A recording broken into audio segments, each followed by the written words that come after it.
guys, so we're at a different spot than you've been used to seeing us at. As you can tell, a little bit more mountainous, especially if you see behind you here.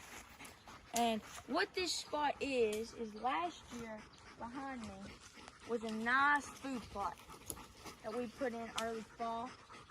And I'll show you a picture of that. We'll put a clip in. But we had quite a few deer showing up here, but it wasn't as dry.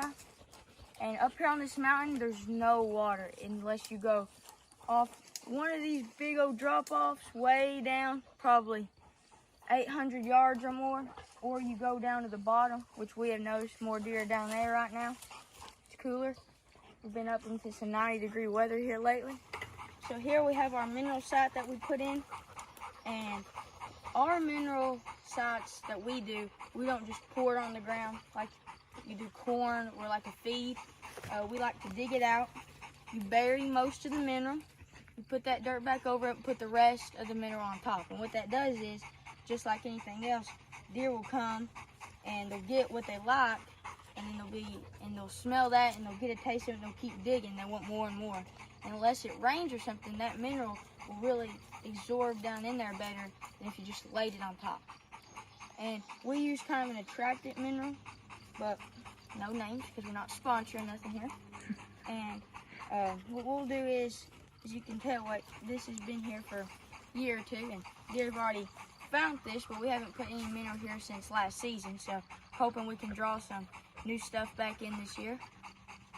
And behind me, and I said earlier, this used to be a food plot. You can't tell now, but me and Ethan came in here and weeded all this off.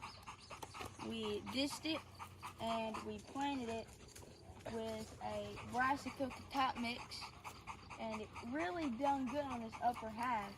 And we had a group of does and a few bucks that came in here and really hit this hard all early season, but then left around middle of September. And so this year we're hoping that we can see what's here with this mineral site, and that will tell us if we want to put more efforts into really keeping these deer here longer. Because if you ain't have nothing big here to really hunt, why waste all your time and energy here when we have deer in other places that we could put more energy into? Okay, here we're at the same spot, this mineral location, and a lot of people say you don't need to put mock scrapes out till season rolls around because those deer have no hormones right now and they have no point in making these scrapes. Well, people see scrapes as different things. They see them as where dominant bucks come here and they're like, this is my home and nobody else is allowed to be here. Well, kind of, but scrapes are also used as kind of a telephone for deer. Newspaper, so to say.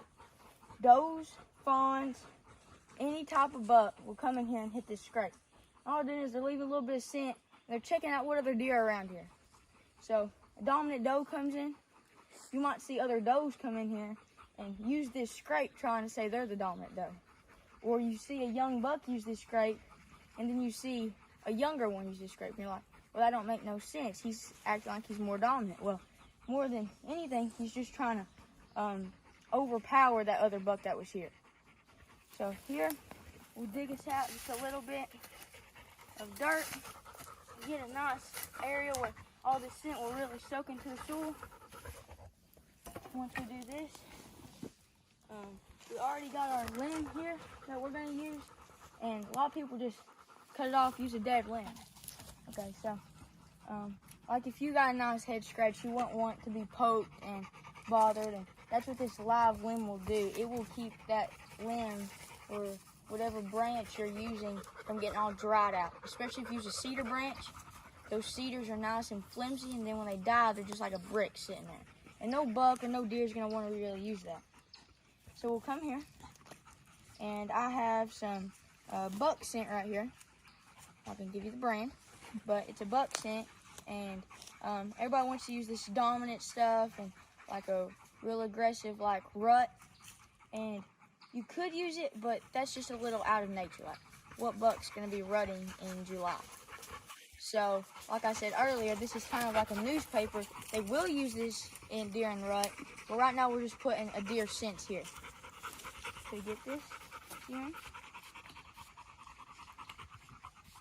3 or 4 squirts is I like to do because no deer that we know ever came to this mineral because we just put it out. And we don't know if they've had a reason to really come here yet. So this will last a little bit longer. And we come down here, and what a lot of people like to do is they'll just spray that urine on the limb. And I don't know if you've ever seen a buck make a scrape, or any deer, but I've never seen one pee on the limb. And if they do, they need to be in a circus, not in the woods. So, girl, you know that. Yeah. So, what this does is, when you spray the urine on the limb too, deer might get a little spooked of it because that's not natural. So here, we have some branch butter. And what this is, there's glands on every deer, between its ears, for bucks, really between its antlers is the best way to tell. And it leaves a scent too. So what this is just that scent. Get it, rub it all up and down this. Put on the leaves, and this will soak in some as this tree photosynthesizes. So after this, then your mock scrape is pretty much done. I can smell it from here. I feel like you guys should just about be able to smell it through the camera because it's so strong. But these deer, we have the mineral site. This is a nice open area for any activity for deer. It's not all up in this thick, nasty stuff. And you're like, well, bucks like that thick, nasty stuff. Well, they do when they go to bed. But if a deer wants to come out here and feed, we got some summer grasses. There's it's not so short that it's a food plot, but there's clover. There's just natural grasses growing in here. And a lot of people are like, well, won't all this just wash off? Well, as I said earlier, when a tree photosynthesizes, it soaks in all that nutrients. And when that does, it might not soak in the actual liquid, but it'll soak in the scent too. So that will stay in there even after it rains. This might wash into the ground a little bit deeper.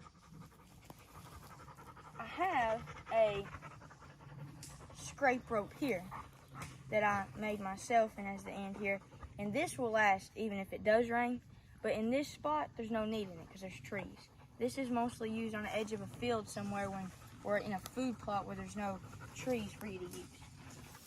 So guys, thanks for watching today's video. If you'd like to see more videos like these, go down there, subscribe, ring the notification bell, and like today's video.